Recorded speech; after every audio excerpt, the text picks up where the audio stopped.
Hello, salut Laurent. Et Vincent, Salut. bonjour. Salut Laurent et Vincent.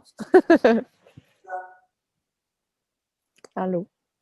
Eh bien, bonjour et bienvenue aux gens qui nous regardent. Et donc, on est aujourd'hui le jeudi. Et le jeudi, qu'est-ce que c'est? Eh bien, c'est les rencontres librées locales. Et aujourd'hui, on a la grande chance d'avoir Mélissa, qui est au Québec et qui est aussi la représentante, la coordinatrice de librairie locale là-bas. Alors, bonjour Mélissa. Salut vous deux. Je suis contente d'être avec vous ce matin. Et puis, on peut constater que tu es à l'extérieur, tu es bien habillée. J'ai bien pris l'habitude de m'installer dehors dans la dernière semaine, mais aujourd'hui, il fait plutôt froid, il fait 5 degrés, alors qu'hier, il faisait 28. Donc, je m'adapte avec l'habillement au Québec. Ça fluctue beaucoup. Ça doit être les changements climatiques. Ouais. Donc, oui. Ce qui est cool pour nous, c'est que comme nous, on a caillé quand même pendant au moins 2-3 semaines, et finalement, là, il commence à faire beau cette fin de semaine. Et puis, bon, il y a comme un équilibre, en fait. Une forme On inverse les rôles. Ça bouge. Et on fait de la balançoire, elle s'amuse. Voilà. Oui, c'est clair, c'est clair. Ouais, c'est impressionnant quand même. Et puis, un peu pour parler de la thématique du jour. Donc, suite à nos dernières rencontres, nos derniers échanges, il y a quand même un sujet qui revient, même déjà depuis un certain temps, hein, je veux dire, pour moi, personnellement, au moins 1 an. Très concrètement, c'est la notion, en fait, de pouvoir.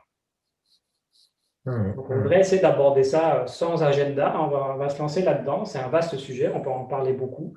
Et on va voir qu'est-ce qui va se vivre par rapport à ça. Ouais, c'est un super sujet. Et en plus, je trouve que ça très chouette qu'on soit trois, parce que c'est vrai que jusque-là, on a beaucoup. Enfin, les premières vidéos, c'était Laurent et moi. Et quand même, on a aussi pas mal d'échanges avec toi, Mélissa, régulièrement. Et puis là, on s'est dit, OK, ce serait vraiment chouette qu'on soit là tous les trois. Bon, on utilise la technologie pour le faire. On préférerait être dans la même pièce que toi, donc soit nous là-bas, ici. Ça viendra. Enfin, en tout cas, il paraît que ça viendra. Ça viendra. Je viendrai vous voir. Oui. C'est clair. Quand tu auras le pouvoir de venir. Ouais, c'est ça. Quand on sera moins contrôlé, je pourrais venir vous voir en personne. Mais oui, c'est bon qu'on soit. Moi, je me compte chanceuse ce matin de pouvoir aborder ce sujet-là. Toi, Laurent, tu dis que ça fait 1 an que tu réfléchis beaucoup à ça. Je pense que ça aussi, c'est des associations qu'on a faites avec le mot pouvoir, c'est le mot liberté. Et c'est Souveraineté, ouais. Les mesures qui ont été prises depuis 1 an. Personnellement, je pense que ça m'a privé d'une certaine liberté. Et en même temps, c'est quelle énergie a mis en place des mesures qui me privent, moi, de ma liberté. C'est des personnes à qui on a attribué du pouvoir, en fait. Ouais, enfin, pour moi, c'est très. Quand on en a parlé dès le début, le mot liberté, il est venu. Et c'est vrai qu'il y a le contexte extérieur qui fait que, voilà, on peut en tout cas limiter nos libertés. Dans quel but? Ça, enfin, en tout cas, moi, je n'ai pas spécialement envie d'en parler ici. Oui, on va dire dans un but sanitaire, dans un but de protection. En tout cas, c'est ce qui est dit. Mais il n'empêche que, voilà, nos libertés sont limitées. On garde quand même un certain pouvoir, mais voilà, ce pouvoir, il est assez réduit. Mais il n'empêche que, voilà, on a perdu ce pouvoir parce que on a, à un moment donné, décidé de donner ce pouvoir, quoi. C'est le système qui a été mis en place. On appelle ça le système démocratique et on en parlera, et à mon avis, on en reparlera dans une autre vidéo. Mais donc, ce qui veut dire que ce système prévoit de donner son pouvoir. Mais de le donner pour en faire quoi? Et est-ce que tu peux le reprendre? Est-ce que c'est exclusif? Est-ce que ce pouvoir, il est partagé? Je pense qu'il y a un problème à partir du moment où tu donnes tous les pouvoirs. Peu importe la situation, il est important que le pouvoir reste, en tout cas, distribué d'une certaine manière, et que chaque individu dans un système reste partie prenante dans un pouvoir. Bon, ben là, je vais aller décrocher. Le pouvoir et la liberté de décrocher. Toi, Mélissa, qu'est-ce qui te vient comme ça spontanément? Ben, tout de suite, je pensais à la connotation qu'on peut amener sur le mot pouvoir. Comme il y a une connotation qui peut parfois être négative, comme si le pouvoir était quelque chose qui était forcément dans les mains des autorités puis qui n'était pas nécessairement en lien avec comme simplement notre pouvoir personnel. Puis, ouais, c'est ça. J'ai souvent vu dans certaines discussions émerger avec la notion de pouvoir quelque chose de pas forcément. C'est comme le pouvoir sur, comme le pouvoir sur quelque chose plutôt qu'avec ou intrinsèque de l'intérieur. Donc, je trouve ça intéressant de peut-être de voir avec les gens, toi, pouvoir, ça fait résonner quoi? Parce que je pense que pour moi, le mot pouvoir a fait une espèce de transition de l'extérieur vers l'intérieur. Pas le pouvoir qu'on a sur moi, mais le pouvoir que j'ai à. Plus je me développe intérieurement, plus j'ai ce pouvoir d'agir, ce pouvoir à la fois à l'intérieur et à l'extérieur. Donc, ouais, cette notion-là à regarder qu'est-ce qui nous vient tout de suite quand on pense à pouvoir? Est-ce que c'est quelque chose qui est comme négatif puis qui a une empreinte sur nous, ou alors si c'est quelque chose de plus lumineux qui vient de nous-mêmes? Je trouve ça intéressant à regarder. Pour moi, la notion de pouvoir, elle a beaucoup émergé dans les contextes avec les citoyens, avec la mobilisation citoyenne, puis tout ce que les gens pouvaient avoir comme pouvoir de modifier leur environnement autour d'eux.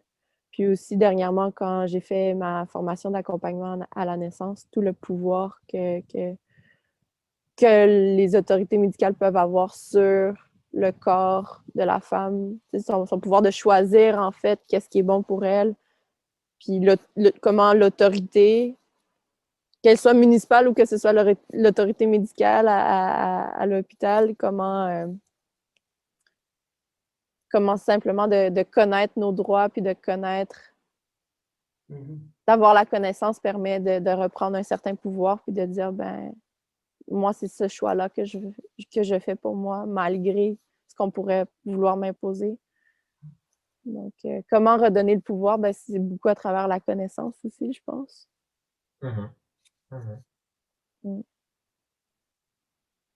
Après, pour faire le lien avec ce que j'ai commencé à nommer, qu'on avait eu un pouvoir sur moi et on m'a privé de ma liberté, soit pour retrouver ma liberté à l'extérieur parce que je considère ça comme injuste, ou soit je pense que c'est l'attitude que j'ai prise assez vite et que j'essaye de continuer à l'apprendre, ce qui n'est pas forcément évident, c'est de me dire, OK, ben là, il y a une contrainte physique.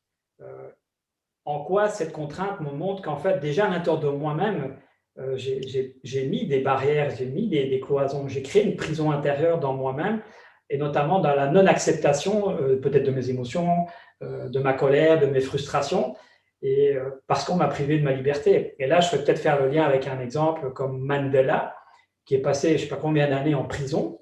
Donc le gars, il était vraiment en prison, mais il a préparé quelque chose qui est lui-même en fait. Il s'est profondément préparé de l'intérieur pour après avoir l'impact qu'il a eu par la suite. Et ça, j'aime à penser à cette image-là dans ce type de moment. C'est vrai que sur cette liberté, sur cette liberté intérieure, il y a vraiment cette, je pense, pour moi, depuis quelques mois, cette question qui revient, à savoir qu'est-ce qui n'est pas libre à l'intérieur? Mhm. Qu'est-ce qui fait en fait que de manière parfois inconsciente, on n'agit pas de manière libre? Ça peut souvent être des choses auxquelles on s'accroche, des blessures, des rancœurs, un certain nombre, une envie de prouver quelque chose, qui fait que finalement, on n'est pas libre au moment où on a un choix qui doit se faire. Je ne parle pas des contraintes extérieures, je parle vraiment, voilà, soi-même, on doit faire des choix dans sa vie. Eh bien, en fait, on n'utilise pas son plein pouvoir parce que le choix n'est pas fait librement. Il est fait parce que, voilà, il y a cet espace à l'intérieur qui n'est pas libre.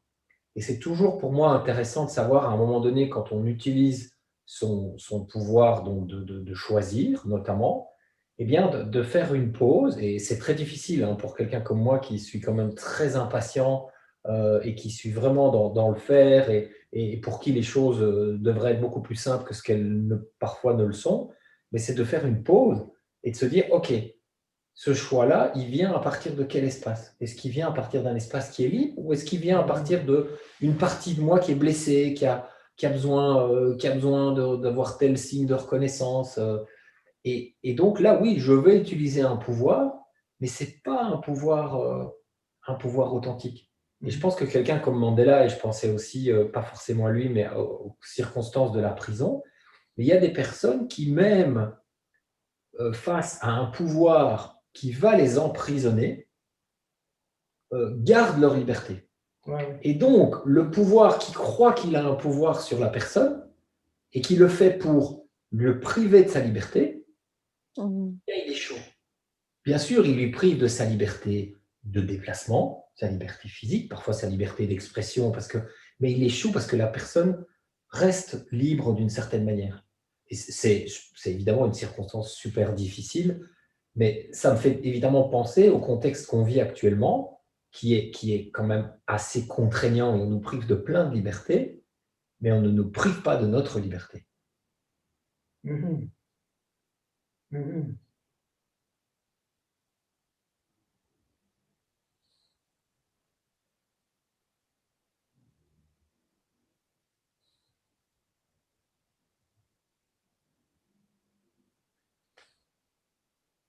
Il y a un autre truc qui me vient à propos du pouvoir, parce qu'on a parlé tout à l'heure du fait que, enfin, je parlais du partage du pouvoir, mais je pense aussi que tout ça, en fait, ça évolue et qu'il y a des circonstances dans lesquelles on se retrouve avec une forme de pouvoir.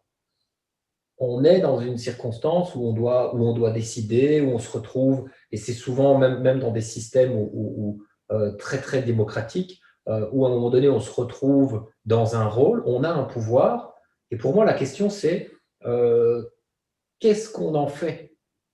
Qu'est-ce qu'on fait de ce pouvoir?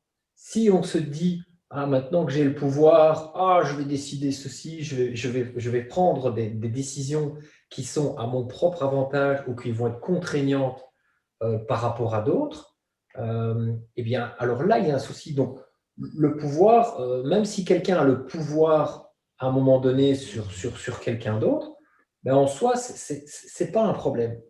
Imagine quelqu'un qui est réellement en situation d'incapacité de prendre ses propres décisions pour faire ses choix dans la société. Donc, il est mis sous tutelle. Donc, il y a quelqu'un qui a un pouvoir et quelque part, c'est pour son bien. Tu peux exécuter ce pouvoir-là vraiment, vraiment pour le bien de la personne. Et donc, c'est OK, c'est génial que tu aies ce pouvoir-là. Par contre, une autre personne avec ce même pouvoir ouais, pourrait quand même prendre d'autres types de décisions et dire, OK, bah, je vais quand même, la Mhm. répartition de son argent, je vais le faire différemment. Donc, c'est qu'est-ce que tu fais du pouvoir? Donc, quelles sont tes intentions, même si tu as le pouvoir ou même les pleins pouvoirs? Ce n'est pas forcément un problème. Donc, pouvoir résonnerait, excuse-moi, mais ce que tu dis, ça me fait penser à le pouvoir, ça résonne aussi avec la notion de responsabilité, de plus tu as de pouvoir, plus tu as la responsabilité de. Puis à qui on donne cette responsabilité-là. Dans quelle main on veut remettre une partie de la responsabilité, puis comment on prend la nôtre.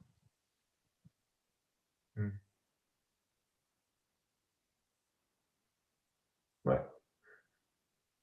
Est-ce que tu faisais allusion à ça un peu aussi? Oui, tout à fait. Et je pense que la responsabilité, en fait, on la garde aussi toujours d'une certaine manière, parce que s'il y a réellement à un moment donné un choix qui est fait et que quelqu'un est mis en posture de prendre des décisions, bah, quelque part, on est responsable parce qu'on a contribué à amener la personne. Mais il y a évidemment la notion de la responsabilité que la personne prend.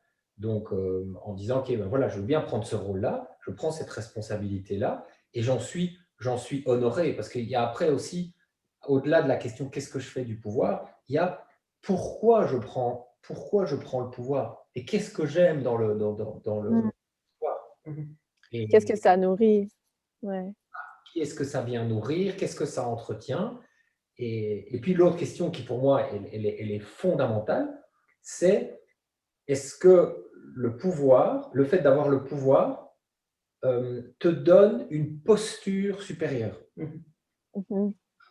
À partir du moment où, et c'est très difficile, hein, parce que même en France, ils ont mis égalité dans leurs 3 mots, mais c'est super difficile. Hein. C'est la base, c'est l'égalité entre les personnes. Tu es président de la République, tu es Premier ministre, tu es ministre de ceci, tu es bourgmestre, tu es maire, tu es n'importe. OK, tu n'es pas plus important que quelqu'un d'autre. Pas du tout. Il y a une fonction que tu prends et que tu acceptes de prendre, et on revient, voilà, pourquoi tu le prends, etc.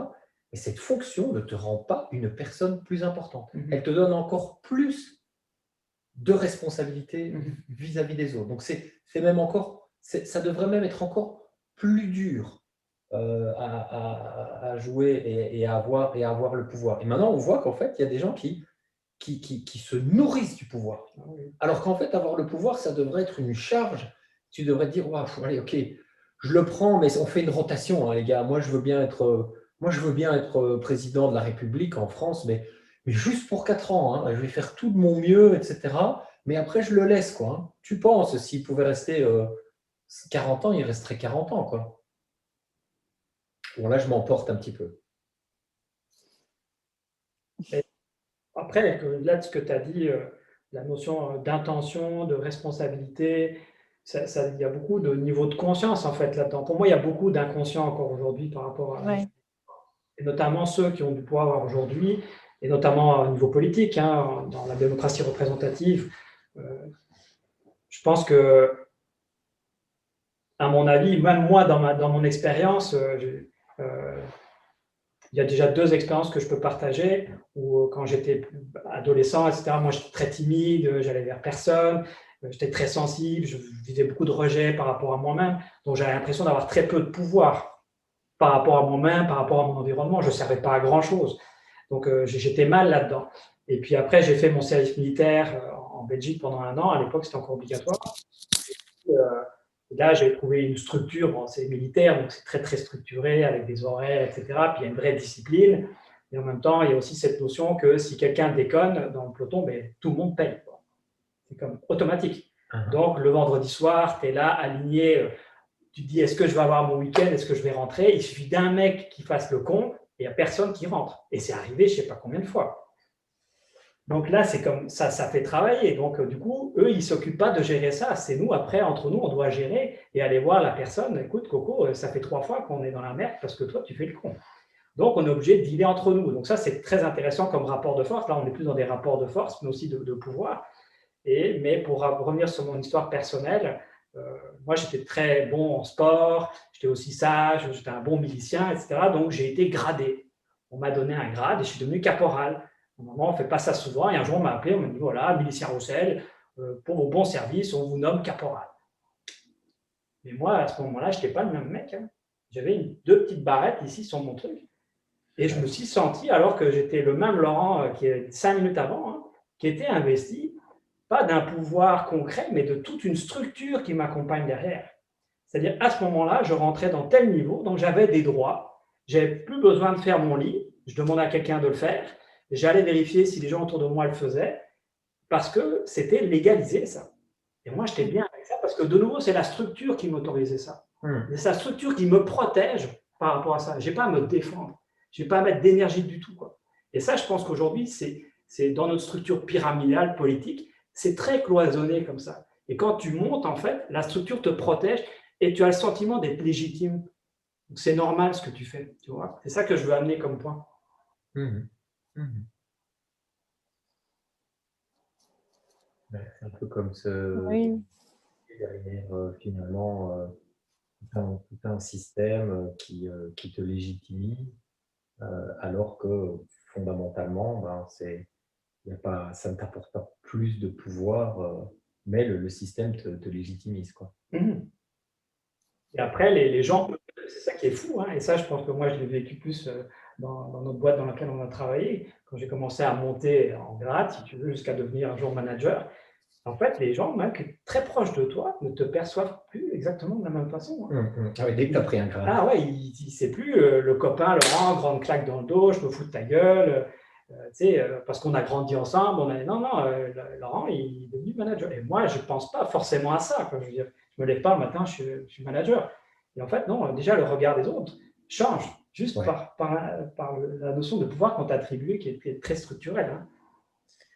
Ouais. De là aussi l'importance du niveau de conscience dont tu parlais, comme plus tu as de pouvoir, plus normalement le niveau de conscience devrait être plus grand. Donc, parce que plus tu as de responsabilités, plus normalement tu devrais avoir d'engagement envers la population. Si on prend l'autorité, un rôle de premier ministre ou de président, plus tu as une posture de pouvoir, normalement, plus tu devrais devoir, en fait, te retourner vers les autres, à savoir comment tu peux être là au service. Puis c'est comme si il y a une brèche là, il y a quelque chose qui fait comme pouvoir là, ce que j'en disais tout à l'heure, comme le pouvoir sur, puis le pouvoir, la responsabilité, le pouvoir. OK, oui, il y a vraiment une force ici que je peux mobiliser de par ma posture, de par ma position, puis à partir de là, ça peut complètement être deux mondes complètement différents, là. On parle de deux mondes. Mhm. Ouais, c'est vrai qu'il y a ce pouvoir, vraiment ce pouvoir intérieur qui est, enfin, peut être une force incroyable, une force d'action, une force réellement de mettre en œuvre plein de choses, mais qui souvent est bloquée pour plein de raisons et qui n'est peut-être pas justement utilisée à bon escient parce que parfois, quand on parlait tout à l'heure des contraintes extérieures, c'est pas toujours limiter la liberté en disant voilà, tu as un couvre-feu à 22 heures ou des choses comme ça, mais c'est aussi des limites en disant non, non, mais ça tu peux pas faire. On a tous entendu ou quand on s'intéresse un peu au système éducatif, bien on sait bien toutes ces phrases qui sont assassines et qui disent ah non, non, mais non, mais non, non, ça tu n'y arriveras pas, ça tu peux pas le faire. Et donc quand tu entends tous ces trucs-là, on dit bah non, tu peux pas, ça tu peux pas. Bon, si on dit à un enfant, bah non, ne monte pas sur le toit, ne saute pas parce que tu peux pas voler, tu n'as pas le pouvoir de voler, ça on a bien compris que c'était pour son bien.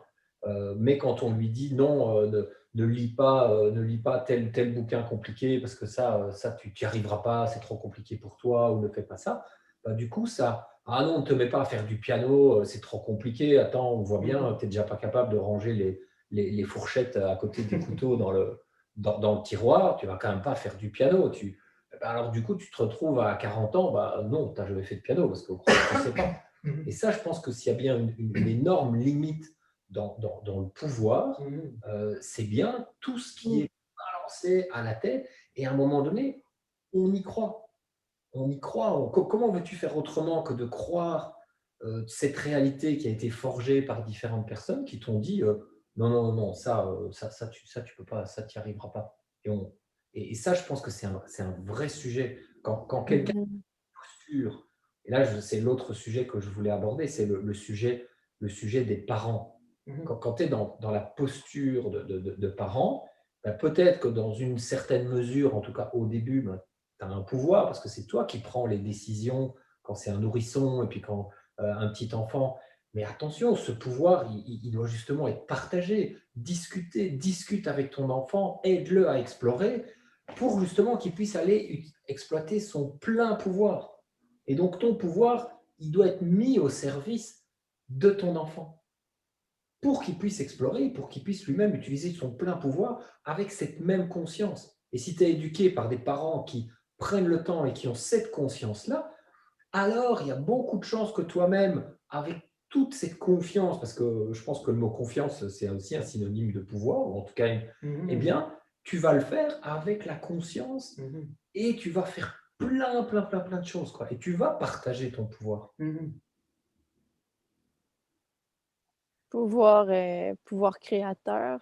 Aussi, tu sais, la- moi, ça me fait penser à la créativité, ce dont vous parliez tout à l'heure, de toutes ces phrases assassines, justement, qui peuvent juste nous limiter dans notre créativité lorsqu'on est enfant, mais qu'on internalise, puis qu'on, plus tard, quand on grandit, on touche plus jamais au piano parce que à cause de certaines phrases qu'on aura entendues dans notre enfance ou puis tout ce pouvoir créateur-là en tout cas, qui fait en sorte qu'aujourd'hui, à cause de cette éducation-là, beaucoup d'entre nous sont des artisans, des artistes un peu bloqués ou comme qui osent pas comme se mettre se montrer dans le monde extérieur, qui ferait du monde quelque chose de complètement différent, en fait, là. Notre pouvoir créatif, notre pouvoir créateur qui finalement est lié à cette capacité de simplement se lier au divin, à juste capter Dieu, capter cette force de l'univers, capter la créativité qui, qui fait le lien de ce pourquoi nous, on est ici sur Terre, puis ce qu'on a envie de réaliser, puis d'actualiser, puisqu'on évolue tout le temps, les humains, en avançant. Bon, c'est tout ça que ça me fait toucher, c'est tout ce pouvoir qui est là en nous, auquel on n'a pas accès, finalement.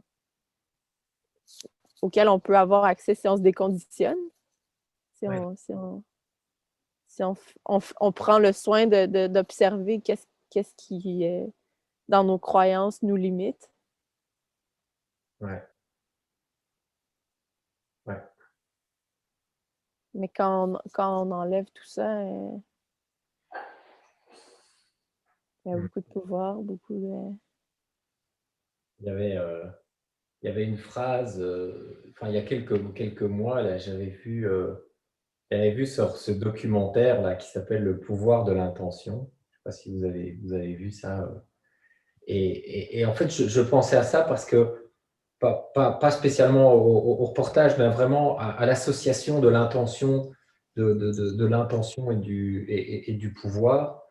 Parce que ce en quoi je crois de plus en plus, c'est c'est qu'il n'y a pas de limite au pouvoir au sens capacité, à nos capacités, euh, tant que l'intention, elle est relativement, j'allais dire pure, ou pas pure, c'est encore un mauvais mot parce que c'est pur ou impur, mais qu'elle va dans le sens des grands principes des grands principes de la vie, quoi.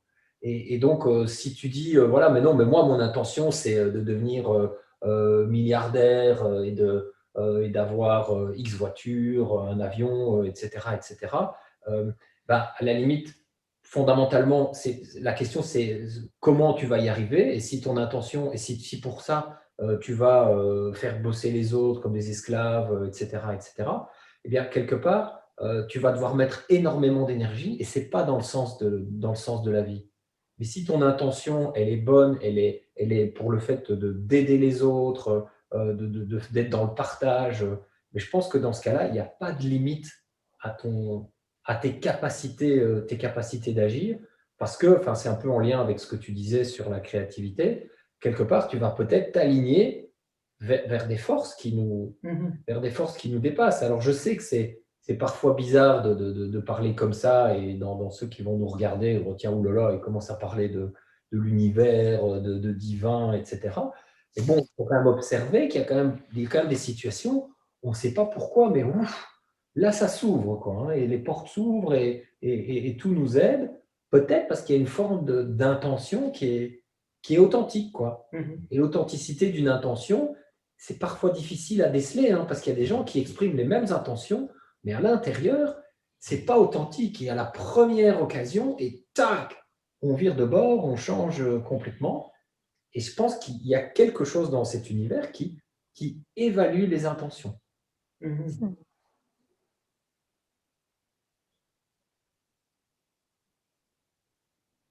Le pouvoir divin. Du vin. Oui, le pouvoir. Avec du vin, moi, parfois, quand j'ai bu un verre, j'ai beaucoup plus de pouvoir.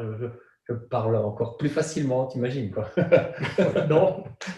Si, c'est possible de parler plus encore. Mais le pouvoir, c'est autre chose. On n'en parlera pas. Pardon, je t'ai interrompu. Non, je riais. Là, bon, par rapport au pouvoir divin et mon expérience personnelle, après, il y a la foi, quelque chose qui m'appartient, qui est très important pour moi. C'est une relation avec quelque chose que je ne peux pas nommer, mais dont je sens une présence sous toutes sortes de formes différentes dans ma vie, qui me donne la foi, en fait. Mais après, pour revenir au pouvoir en tant que tel, pour essayer là, je vais faire le lien avec mes rêves, où, comme je suis quelqu'un qui rêve beaucoup et quand même de manière assez consciente, parfois très consciente, m'est amené de vivre toutes sortes d'expériences qui ne sont pas forcément à vivre sur Terre parce qu'on est limité par des lois physiques comme la gravité et autres. Et je me suis retrouvé dans des situations ultra énergétiques à vivre toutes sortes de trucs et tout. Et la seule chose qui me permettait de m'en sortir, malgré tous les outils que je pouvais avoir avec mes mains et envoyer des rayons laser et toutes sortes de trucs que j'imaginais, c'était je m'abandonne à la volonté divine, en fait. Je m'abandonne à un pouvoir qui est plus grand que moi. Et systématiquement, la paix retrouvée, chaque fois, dans tous les cas, 100% des cas. Dans le rêve, tu vois, tu veux dire. Ouais, dans ton mon rêve, la paix tout revient. se replaçait instantanément. Instantanément. Quand je m'abandonne à la volonté divine, pour moi, je m'abandonne là. En tant que personne, j'ai tout essayé, j'ai mis en mouvement tous mes pouvoirs et ça n'a pas permis de retrouver du calme ou de la paix comme je le souhaitais. Et quand je m'abandonne à cette énergie qui est plus grande que moi, vas-y, bah, pouf, ça se met en place. Donc là, ça, c'est les rêves, évidemment, et c'est plus facile. Mais en même temps, quand même, si on fait le lien avec le monde terrestre, avec ces jeux de limitation, pour moi, parce que c'est quand même assez ludique tout ça, hein, ben là, en fait, je pense que ça fonctionne pour moi, mais ça fonctionne aussi bien pour toi, Mélissa, que pour Vincent. Et c'est ça le jeu, c'est que mon pouvoir va se mêler avec ton pouvoir à toi et on va essayer de trouver une harmonie entre nous, en fait. On nous le demande à nous de faire ce petit jeu-là. Ouais. Ça fait que c'est pas comme si moi tout seul devant des énergies et puis le divin va régler mes affaires. Là, non, en fait, on nous a confié ce pouvoir, tous égal, absolument de manière totalement égale. Et comment, entre nous, on va se le partager. C'est exactement ce que tu disais. Ouais. Ouais. Et le partager, c'est pas chacun prend à part égale. Je pense que c'est être conscient de son pouvoir et du pouvoir des autres, et que ça puisse être en interaction, conscient de ton propre pouvoir, conscient aussi, parce qu'il y a à ça, il y a aussi la notion de...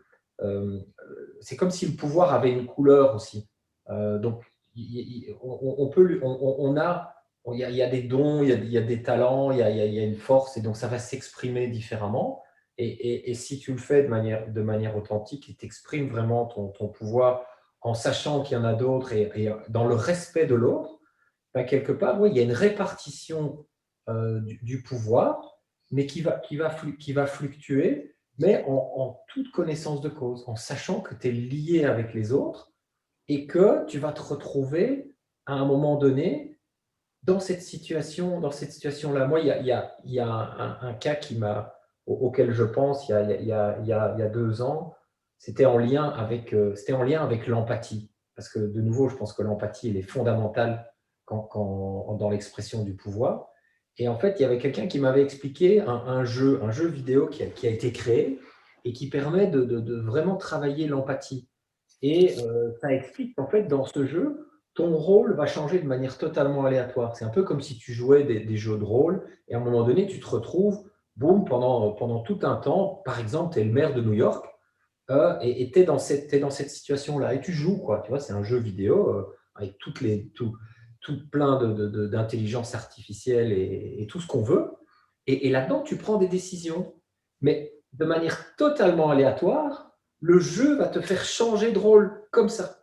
Et tu vas te retrouver, par exemple, vendeur de kebab dans la 13e avenue. Ouais, mais si, quand tu étais maire de New York, tu as pris des décisions totalement insensées, etc., parce que tu avais tout ce pouvoir-là, 10 minutes après, tu te retrouves en train de subir les décisions que tu as prises dans le rôle avant. Et dans la vie, en fait, on ne sait pas passer de président ou de maire de New York à vendeur de kebab ou à SDF ou à agriculteur en Espagne ou éleveur de poules je ne sais où en Italie. Tu ne peux pas faire ça dans la vie. Mais ce jeu-là te permet et donc tu peux te mettre dans cette peau-là en disant, OK, j'ai du pouvoir, j'ai une décision à prendre, en mon âme et conscience, qu'est-ce que je vais faire pour prendre ce qui me semble être la bonne décision? Donc c'est pas tout à fait lié, mais c'est juste pour faire le lien entre l'empathie et le pouvoir, donc la capacité de ressentir, de se mettre à la place de l'autre. Pour moi, elle est fondamentale dans cette utilisation du pouvoir qu'on a tous.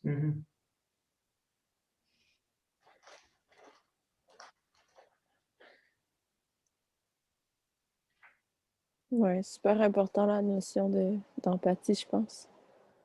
De sensibilité à l'autre, puis à l'ensemble des réalités. Mmh.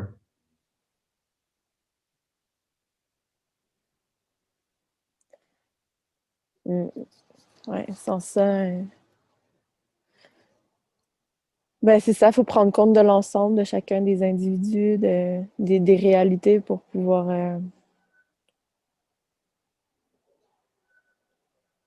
avancer ensemble, plus fort. Mmh.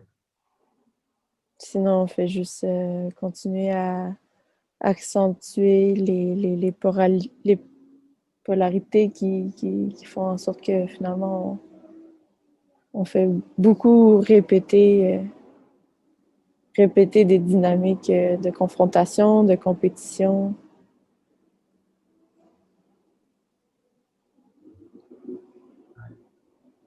Puis on doit recommencer. Mmh. Donc, l'empathie fait partie d'un pouvoir ou d'un leadership qui est collaboratif, qui est participatif, qui est essentiel. Mmh. C'est vrai que là, tu utilises le mot leadership. C'est vrai que c'est quand même intéressant de faire ce lien entre le pouvoir et le leadership. Le leadership,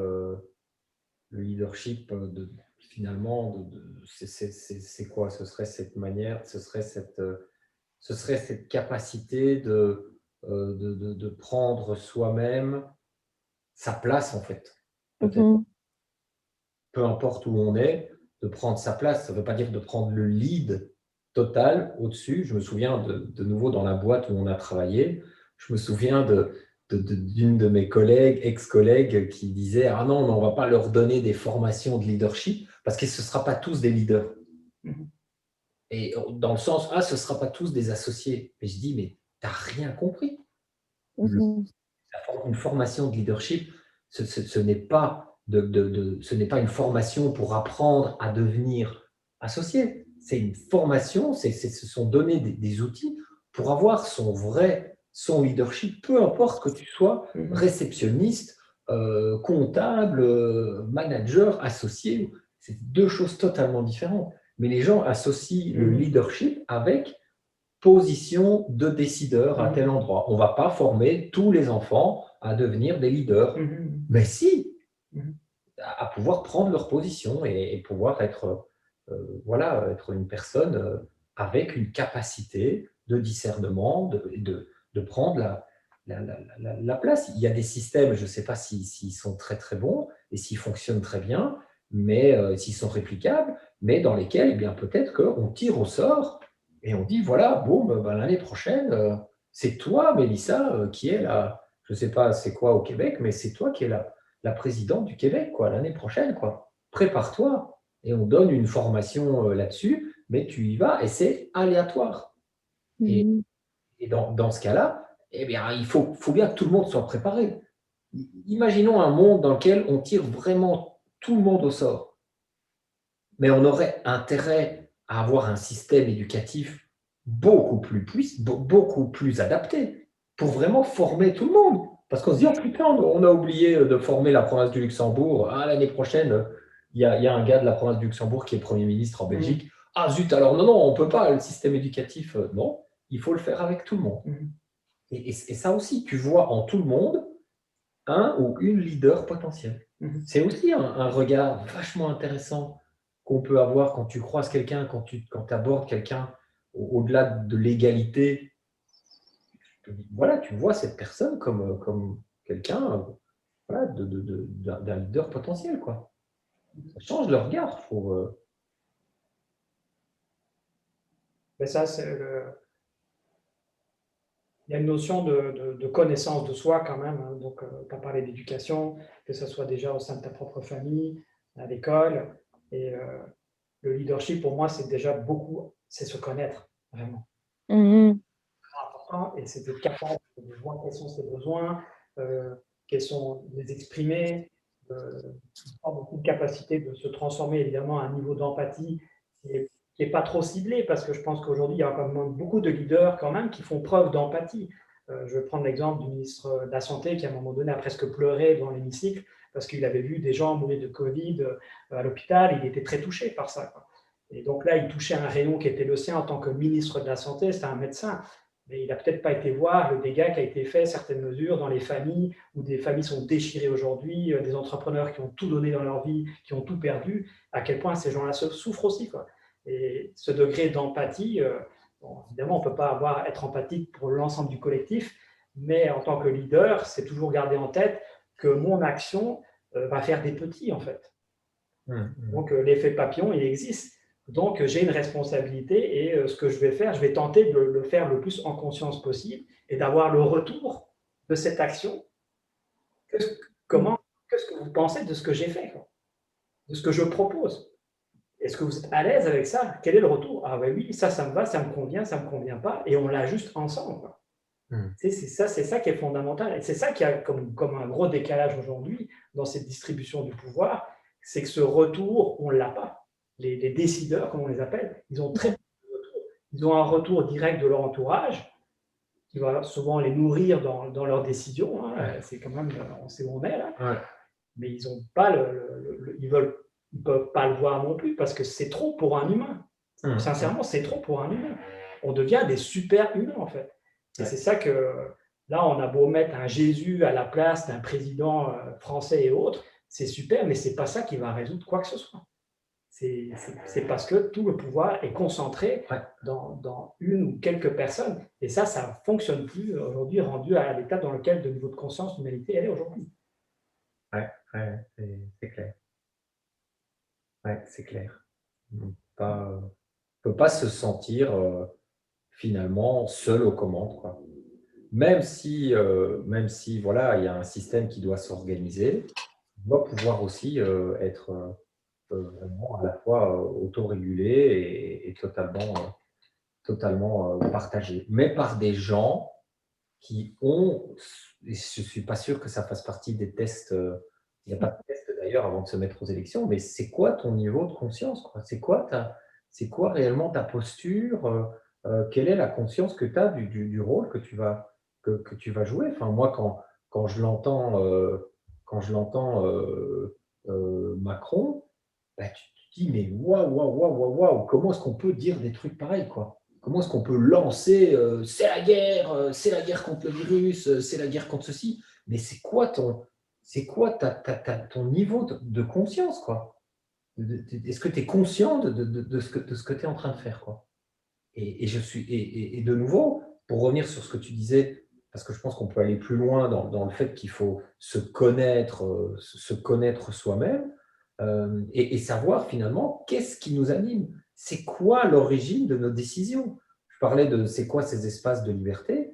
Le nombre de personnes qui feraient bien d'aller creuser qu'est-ce qui fait que leurs choix sont faits. Beaucoup de choix sont faits inconsciemment, on disait tout à l'heure, mais allez voir aussi dans vos familles, j'en ai peut-être déjà parlé, mais c'est quand même un vrai sujet. Va voir dans ta généalogie, va voir l'influence que tel et tel comportement de tes ascendants ont eu sur toi, mais inconsciemment, on ne dit pas, ah oui, non, mais ça, non, certainement pas, parce que de toute façon, je ne le savais pas. Mais c'est pas parce que tu ne savais pas que ton père ou ton grand-père a eu tel et tel comportement que ça ne t'influence pas. Donc, va chercher, va creuser. Et ça rejoint ce que tu disais, Mélissa, aussi tout à l'heure par rapport au fait qu'il faut quand même, il y a une certaine connaissance, il faut quand même apprendre un certain nombre de choses. Eh bien, voilà, il faut chercher, il faut s'intéresser. Ça passe une fois de dire, ah, je ne savais pas. Ok, d'accord, tu ne savais pas, donc tu fais tes expériences, tu te trompes, hein, on espère que tu ne fais pas trop de mal à trop de monde, mais c'est bon, quoi. La deuxième fois, tu vas te renseigner, tu vas voir pourquoi tu as eu ce comportement-là, quoi. Pourquoi tu n'as pas su gérer ton émotion, pourquoi tu as tel type de comportement vis-à-vis de telle personne. Eh bien, écoute, mon gars, c'est peut-être parce que tu as un problème avec l'autorité paternelle et tu as peut-être eu ce souci-là. Ben, maintenant, tu vas faire un travail, quoi. Tu vas couper. Mais c'est dur de faire ce travail-là parce que ça prend du temps et que voilà, les gens sont occupés à autre chose ou surtout ils ont pas envie de voir, quoi. Mm. Après, là, ce qui me vient, il y avait deux choses qui me venaient, c'est si tu regardes les films de super-héros, ils font pas de travail sur eux, hein, vraiment. Ils arrivent, ils sont déjà à leur pouvoir, et go, ils volent, ils traversent les murs, tout ce que ils peuvent en découvrir d'autres au fur et à mesure, c'est cool, mais c'est comme un acquis. Et en fait, quelque part, l'homme, je parle de l'homme masculin, là, parfois il est de cette posture de moi, c'est un acquis, là, puis pas vraiment besoin de me remettre en question, là, tu sais. Je suis installé à ma place, tout va bien, je dirige la baraque, la maison, mon travail, mes collègues, tout va bien, tu sais, comme un espèce de super-héros investi d'un pouvoir et qui, je reviens, qui peut être structurel dans telle ou telle entreprise. Mais et ça, je pense que l'homme, là, il est encore pas mal dans ce mood aujourd'hui. Hein. Qu'en penses-tu, Mélissa? Ce que j'en pense. Dans cette posture, tu vois, que j'essaie de décrire, c'est comme un acquis. Moi, je ne me remets pas en question. De quoi tu me parles? Tu sais, je ne suis pas fragile, moi. Tu sais, les émotions, là, je voyais encore dernièrement à la télé, il n'y a pas longtemps, on voyait un célébrité royale qui présente aux élections, qui était face à Sarkozy. Et Sarkozy, il a remballé parce qu'elle, elle était plus dans l'émotionnel, elle était en colère. Elle a dit, je me sens en colère et tout. Et il lui dit, mais madame, pour être présidente, on ne peut pas être en colère, on doit rester calme. Tu sais, Mm. et là, on voyait vraiment le pouvoir de l'homme qui, lui, dans sa notion d'être un président, on est comme ça, il y a des critères. Là, il n'y a pas de place pour le féminin, la fragilité, pas la fragilité, la sensibilité, je veux dire, ça il n'y a pas de place pour le pouvoir là-dedans. No, no way. Hein. Et pourtant, il y a tellement de pouvoir lié à toute cette sphère émotive, tellement de conscience, en fait, de conscience liée à ces émotions. Puis les hommes aussi en ont, mais ils en ont beaucoup de pouvoir aussi lié à ces émotions. C'est ça, ça revient un peu à l'éducation, puis à tout ce qu'on réprime, puis on limite.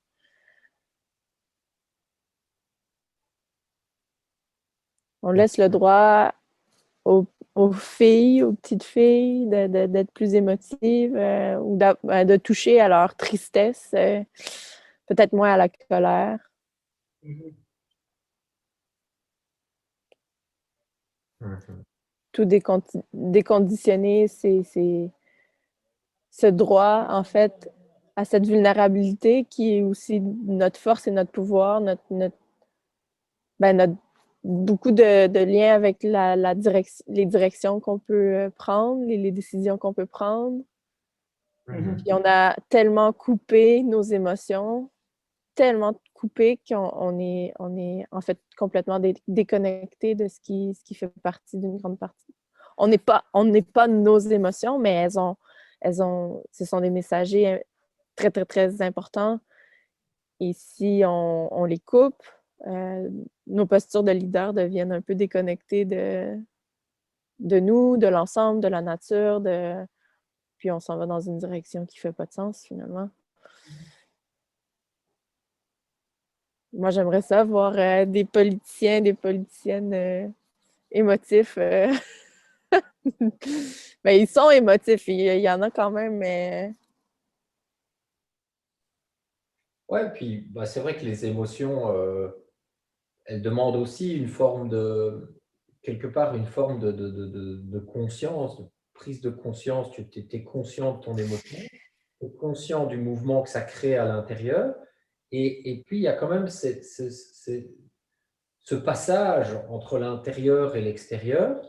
Donc, il doit y avoir une expression de l'émotion et simplement juste être conscient de mhm, comment elle va s'exprimer, soit d'être proportionné, comme tu disais tout à l'heure, si tu es à la télé et que tu vois quelqu'un, tu penses à quelqu'un qui est ministre de la Santé, ok, si tu te mets à t'effondrer, à pleurer, pleurer, pleurer à ce moment-là, bon, ok, tu as peut-être beaucoup besoin de pleurer, mais en même temps, c'est bien d'être conscient de la posture que tu as, mais montre-le.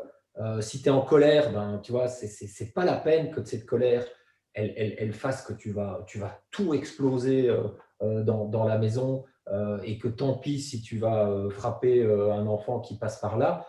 Non, il y a une forme de conscience, donc il faut qu'elle s'exprime, mais quand elle se réprime, alors c'est un problème. Alors c'est un vrai problème, parce que ça veut dire que l'action qui va en venir, elle est de toute façon pas du tout adaptée et mhm, c'est pas viable à terme. Mhm. Tu vas au-delà de développer des maladies, tu vas développer même aussi comment dire, des biais ou des problèmes de comportement mentaux qui vont faire que tu vas vraiment nuire, quoi. Tu vas devenir nuisible. Et que tu sois un homme ou une femme, hein, parce que c'est vrai que mhm, souvent associer le fait que oui, comme tu disais, chez les petites filles, on peut plus laisser les choses s'exprimer. Les garçons, on leur dit bah non, tu vas pas pleurer, non, ceci. Mais globalement, je pense que le problème, la situation, elle est la même, quoi. Pour utiliser ton propre pouvoir, sois conscient de tes émotions et sois conscient au moment où tes émotions s'expriment de l'impact qu'elles vont avoir, mais qu'elles peuvent être très puissantes. La colère, c'est phénoménal comme force. La peur aussi, ça aide à faire plein de choses, ça peut mettre en mouvement, mais une vraie peur, quelque chose qui est mhm. Mhm. authentique, quoi. Ouais, c'est ça. Je réalise que quand je parle des émotions, je parle d'un endroit où qui, qui sait gérer, en fait, qui sait observer, puis qui est conscient de ce qu'il est en train de vivre, qui est pas simplement juste dans la réactivité, mais Mhm. qui utilise l'émotion de façon consciente à savoir, c'est ça l'énergie qui est en moi, c'est ça le mouvement qui est présent, pourquoi. Donc, c'est différent que juste une colère qui pourrait être très quelque chose de violent puis de réactif complètement qui. Ouais. Mhm. Et dans tous les cas, pour moi, l'émotion en tant que telle, c'est un message. C'est un petit peu comme si ici, je m'exprime et je parle, on m'entend, je produis des sons. Et puis là, maintenant, Et en fait, là, je continue à parler, mais il n'y a pas de son. Et l'émotion, c'est un message.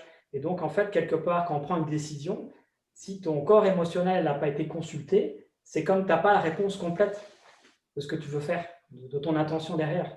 Et donc, si par exemple, tu as une colère qui ressort, c'est est-ce que tu es en accord au niveau de tes valeurs avec ce que tu vas faire, avec ce qu'on te propose. C'est pas juste quelque chose qu'on doit accueillir en permanence parce qu'on doit libérer ou je sais pas quoi là. C'est que vraiment ton corps, par rapport à toi-même, qui tu es, il t'envoie un message. Et nous, les hommes, on a tendance à bypasser ça parce que c'est un message qui nous met mal à l'aise dans notre corps.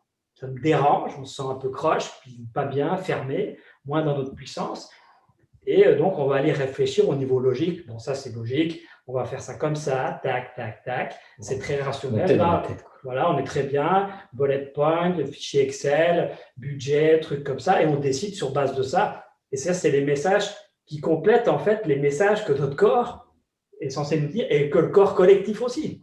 Parce qu'on n'écoute pas non plus ce corps collectif qui va dans la rue et qui gueule et qui en a marre. Mais non, non, non. Lui, on va le tasser parce qu'on est dans une autre logique. Et pour moi, on n'a pas la big picture, comme je l'appelle, parce qu'on bypass tous ces messages méga importants aujourd'hui. Et ça, c'est l'homme, le masculin qui fait ça. Oui, c'est ça, c'est le masculin. Le masculin, oui. Masculin individuel, collectif. Le principe, ouais. Ouais.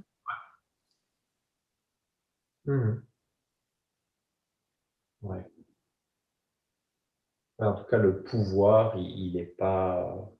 Il est aussi assez subtil au sens, c'est pas un pouvoir de force ou d'action uniquement ou très masculin. C'est justement, il a besoin d'être dans la nuance et dans la subtilité plutôt qu'être dans le volume ou dans de la force, quoi. C'est beaucoup plus.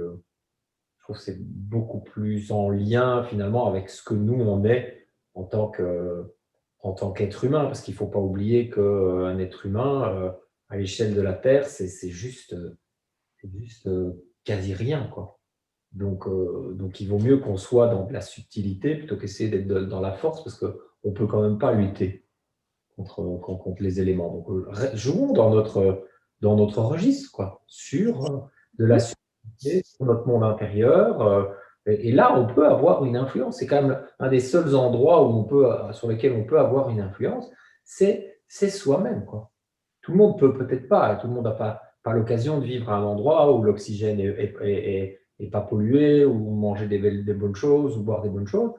Mais là, c'est quand même vraiment le seul endroit où on peut avoir ce pouvoir et être dans ce côté ressenti et beaucoup plus subtil plutôt que boum, avoir son plan d'action et agir et décider parce que je suis dans cette posture, j'ai tel poste dans telle entreprise et alors du coup j'y vais comme un bourrin, quoi. Enfin, des gens qui agissent comme des bourrins. Bourrin, c'est avant tout un mot plutôt sympa. Je trouve que ça revient à la notion de responsabilité, encore une fois.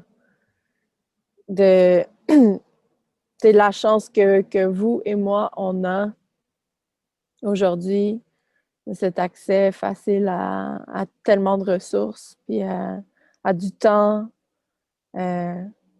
pour justement se développer intérieurement afin d'être mieux comme au service de la vie, tu sais, puis d'être plus engagé à servir, un développement de la vie juste comme il y a plein de gens qui n'ont pas cette opportunité-là. Puis moi, je me dis, tous les privilèges que j'ai, je dois au moins faire cet effort-là. Minimum. Ouais. D'éveiller un peu les consciences des gens autour de moi à ces réalités-là, puis à faire de mon mieux, puis à mobiliser les gens autour, à juste... Ouais. Faire de son mieux, en effet. en étant ce qu'on est, et conscient et responsable de ce qu'on fait, quoi, et conscient de la chance qu'on a. Mais c'est pas que, évidemment, on est d'accord, enfin, on sera certainement d'accord, c'est pas que de la chance, c'est aussi, il y a la chance, il y a pas mal de circonstances favorables qui se Mhm. sont additionnées, et puis il y a quand même aussi, il y a quand même aussi un choix, quoi. Il y a quand même aussi un choix de se dire, OK, en gros, bah, qu'est-ce que je fais de cette chance, quoi? Est-ce que C'est je ça. chance pour continuer là-dedans? Enfin, je veux dire, moi, il n'y avait pas de problème, hein. Je pouvais continuer à faire, ce que je faisais avant, et j'ai choisi pas pour, obtenir une autre gloriole, mais juste parce qu'à un moment donné, ça devenait important, quoi, Mhm. d'aller faire ce travail, et donc il y a ce choix qui reste fondamental, quoi. La décision à prendre, elle est fondamentale. Que tu aies beaucoup de chance, que tu aies beaucoup de facilité allez, autour de toi, matérielle ou pas, c'est sûr que c'est plus facile quand il y en a, mais après, ça reste une question de choix, quoi. Mhm. Et tous les jours, refaire ce choix, quoi. Tous les jours, tu te tiens, ok, ouais, je fais ce choix-là, je choisis de faire ça. Et, je pense que ça, c'est vraiment un pouvoir, enfin, le pouvoir, à mon avis, essentiel, quoi. C'est d'être capable, tous les jours, de faire le choix de ce qu'on est en train de faire. Et je crois qu'il y a beaucoup de personnes qui pensent qu'ils n'ont pas le choix. Mm. C'est intéressant d'en discuter. Et je vois bien, enfin, je t'en parlais encore avant, encore ce matin, je discutais avec une amie, et puis, ah ouais, mais j'ai pas le choix. Et puis à un moment donné, stop, quoi. Maintenant, t'arrêtes, quoi. T'as le choix, quoi. Tu as le choix. Et tu auras le choix après d'assumer les Mhm. conséquences, mais tu as le choix, quoi. Fais juste un petit peu la liste des choses qui pourraient ne pas fonctionner, enfin, pourquoi tu n'as pas le choix, et tu vas voir, poum, poum, poum, même toi, tu vas tous les démonter. Donc le choix, je crois que pour beaucoup, beaucoup, on l'a quasi toujours.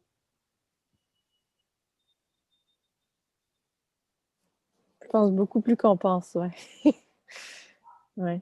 Beaucoup plus de pouvoir qu'on pense. Ouais. Après, si, et là je reviens peut-être à vibrer local, et puis mes grandes aspirations et mes idéaux, c'est si on est capable aussi d'amener une structure qui permet ça, une structure de société, que ça soit au niveau de l'éducation, on ne travaillerait pas 5 jours semaine, qu'on soit Ben qu'on oui. ne travaille pas par un revenu de base, toutes des choses qui te permettent d'avoir du temps, de te déposer et de sortir de ta zone de confort. Parce qu'on ne passe pas d'une zone de confort comme ça, où tu es installé là-dedans et tu sais que tu n'es pas bien, et puis du jour au lendemain, tu veux faire un gros choix pour arrêter, etc. C'est pas facile de faire ça, sauf si tu prends une grosse claque dans la gueule, une maladie, un arbre sur le pied ou une séparation, peu importe. Mais tout le monde n'a pas envie de vivre ça parce que c'est dur de vivre ça. Ou tout en même temps, quoi. Ou tout en même temps. C'est la totale. Mais au moins, la société permettait, waouh, on se pose 2 minutes, tu as le droit de te poser des questions, tu as le droit de te remettre en question, tu as le droit même d'être accompagné pour faire ça. Et ça fait du sens que tu fais tous les jours. Est-ce que ça fait du sens pour toi-même, tes proches, la collectivité? Est-ce que tu as envie de servir encore ça? Aujourd'hui, on ne préfère pas offrir ce bien précieux que ce temps aux gens, on ne préfère pas. Parce qu'on est dans une société qui ne va pas dans cette direction-là pour le moment. Ouais. Et le choix qu'on a peut-être fait nous, ça n'a pas été simple de sortir de cette zone de confort quelque part, hein. On a pris du temps pour aller à l'intérieur de nous-mêmes et d'aller chercher qu'est-ce qu'on aime, qu'est-ce qui nous fait vibrer, qu'est-ce qui la sagesse qui était peut-être là et qui a envie de se manifester, et même si ça fait peur, et de se dire on va essayer déjà d'être un peu un exemple entre guillemets dans notre vie, de peu vivre différemment du gars qui avait beaucoup de pouvoir avant, et finalement d'être mieux dans sa vie, d'être plus au service, et en même temps de poser des actes concrets pour que le collectif puisse aussi profiter de ce mouvement-là, quoi. Et je pense que moi, personnellement, c'est ça qui m'anime aujourd'hui beaucoup dans ma vie. Et de le faire avec vous. Ouais. Mmh.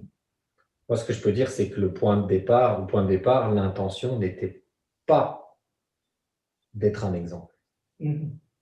C'était pas pour être un exemple, et ça ne l'est toujours pas. Il s'avère que ça semble être le cas, et que certaines personnes regardent, s'intéressent pose des questions et ça tant mieux. Mais c'était pas du tout l'objectif.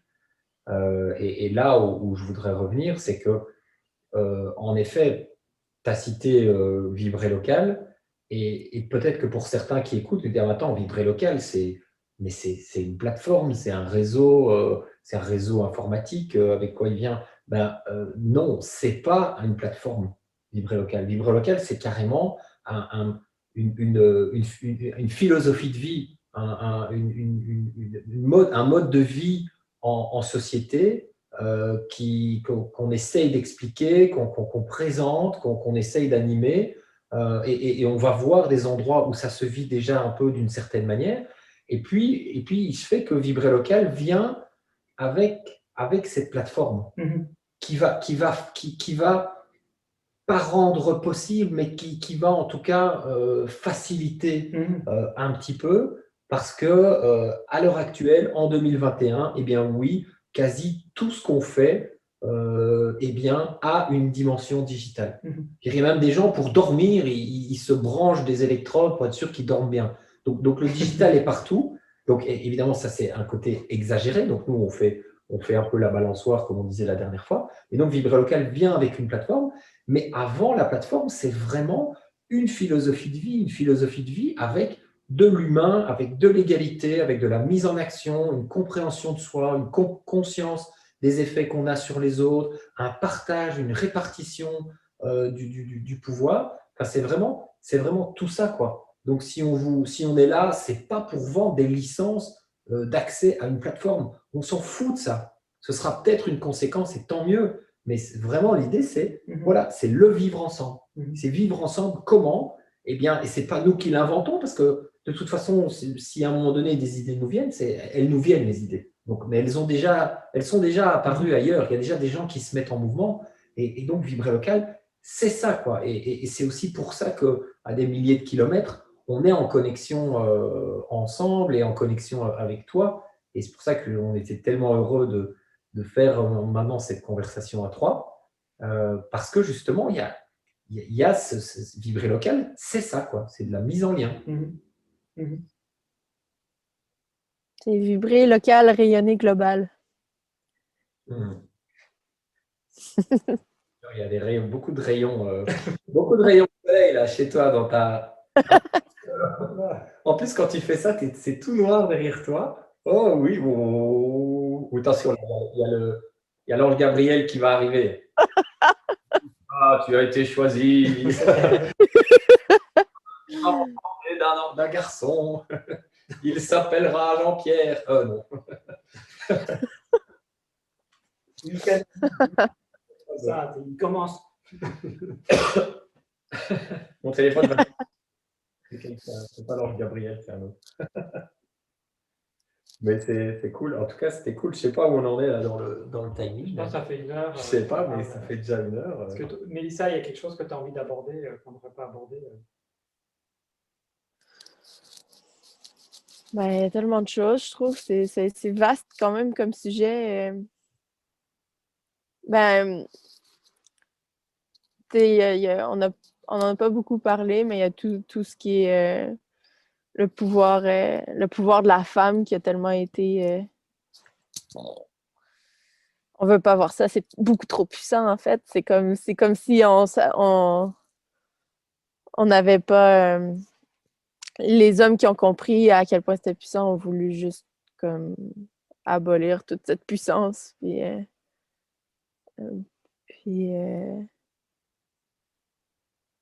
Ouais.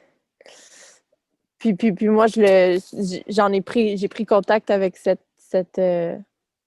avec la puissance de cette répression-là. J'ai jamais vraiment été dans des mouvements féministes ou quoi que ce soit, mais quand j'ai fait ma formation d'accompagnement à la naissance, là, ça m'a frappée, là, vraiment. À quel point ce rite-là, qui vient de façon naturelle pour la femme que d'enfanter, est un moment grandissime pour l'humanité, qui était comme de toucher à ce pouvoir-là créateur qui la femme, après avoir accouché, si elle a fait de façon naturelle, puis qu'elle n'a pas été comme brimée dans ses décisions, puis dans sa façon de faire, elle est capable de faire ça, elle est capable de tout faire. Elle est capable de mettre un enfant au monde après, elle est capable de tout faire. Le pouvoir auquel elle touche est incroyable. Donc de mettre plein de mesures en place, puis d'interventions médicales qui font en sorte qu'elle n'arrive pas à toucher à ce pouvoir-là, ben, ça, au niveau de notre humanité, ça réduit beaucoup notre expérience, je pense. Puis l'aspect féminin qu'on voit dans le monde. Comment il se déploie, comment il prend sa place et sa forme. Puis, ben, c'est comme plus il y a de césariennes, plus ça va mal, j'ai l'impression. Puis il y en a qui sont faites dans des conditions que c'est nécessaire, puis moi, je serais pas en vie aujourd'hui si c'était pas de ça. Donc, je suis contente que ça existe, mais quand même. Je sais pas, les statistiques qui sont aux États-Unis, c'est plus que, je sais pas, c'est un 50% ou un truc comme ça. Puis je suis convaincue de l'impact incroyable que ça peut avoir. C'est cette notion-là de pouvoir, en fait, qui vient de loin dans l'histoire où les hommes ont voulu contrôler les femmes puis de ne pas les voir accoucher comme des chiennes, comme des animaux, comme des... pour, parce que c'était pas noble, c'était pas de les voir crier comme ça puis de bouger de cette façon-là. En tout cas, ouais, il y a comme tout cet aspect-là, mais brièvement pour moi, ça s'est beaucoup... Ben, c'est par là que j'ai envie de faire un peu, d'une certaine façon, une contribution en sensibilisant à ça, puis en faisant de l'accompagnement à la naissance une fois de temps en temps quand je connecte avec une femme qui veut accoucher puis être accompagnée. Je pense que par là, il y a beaucoup de... Ben, il y a la création d'un nouveau monde qui se fait aussi à travers ces actions-là d'accompagnement du féminin, à travers ce grand rite-là. Puis des âmes qu'on reçoit qui viennent sur Terre, là, des nouveaux humains qui nous arrivent. Je pense que ça méritera une vidéo, au moins. une, voire plus sur ça, parce que déjà, c'est génial, j'adore t'entendre dire ce que tu dis, comment tu le dis, et ça vient me toucher, et j'aurais envie de dire plein de choses là-dessus, et ouais, j'adorerais aussi qu'on en fasse peut-être jeudi prochain, mais merci d'avoir au moins fait en sorte que ce sujet était intégré avec la notion de pouvoir, parce que c'est vraiment essentiel, quoi. Ouais, merci. Merci. Donc, on se revoit, jeudi prochain, c'est ça? Ouais, ça reprend bientôt. On va essayer de se remettre comme ça, là. Voilà, comme ça, on est là tous là. Bon, au moins jeudi prochain. Oui. C'est pas ce qu'on a. Jeudi, oui. Ou en tout cas, on l'enregistre et puis on le diffuse jeudi prochain. On verra. Mais en tout cas, moi, comment je me ressens, c'est sûr que ce que tu amènes me touche beaucoup en tant qu'homme. Et je vois à quel point ma place, j'en ai déjà mentionné la dernière fois, et je vois que, je ne vais pas parler pour toi, hein, mais de vous écouter en fait. Parce que ce que tu dis là, tu vois, le rapport à la naissance, ce pouvoir créateur, c'est des choses que, pour moi, je veux dire, ça me touche profondément, et si je n'ai pas l'habitude d'entendre ça, quoi. Et ça me touche, et je sens qu'il y a quelque chose de fort, de véritable, de vrai là-dedans. Et j'ai besoin que mon corps, il accueille pleinement ça. Parce que ça va toucher aussi mon pouvoir à moi, et je vois que j'en ai peur, là, tu vois. Là, je suis dans l'émotion, je ressens que j'en ai peur de cette force-là, quoi. Et tant que je n'aurai pas libéré cette peur, je vais toujours vouloir contrôler d'une manière ou d'une autre, tu vois. Ouais. Et donc ça, c'est comme tu offres ça, et je trouve ça très beau, et j'ai vraiment hâte qu'on puisse entendre davantage encore là-dessus. Ouais, surtout t'écouter, quoi. Ouais. Avec plaisir. Ça me ferait plaisir, vraiment. Ce serait un honneur, en fait. Eh ben. Je suis contente que ça touche peu importe si c'est de la peur, tu sais. En fait, c'est normal que ce message-là, il nous ébranle.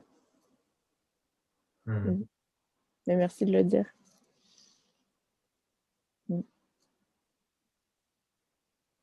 Eh bien, j'ai hâte. Super. Bon, vivons à la prochaine. C'est un rendez-vous? It's a date? Ouais, we have a date. Yay! Au plaisir de la prochaine date avec vous. Merci de nous avoir écoutés, d'être présents. Merci. Salut Mélissa. Tout le monde. Salut les gars. Ciao. Ciao, ciao.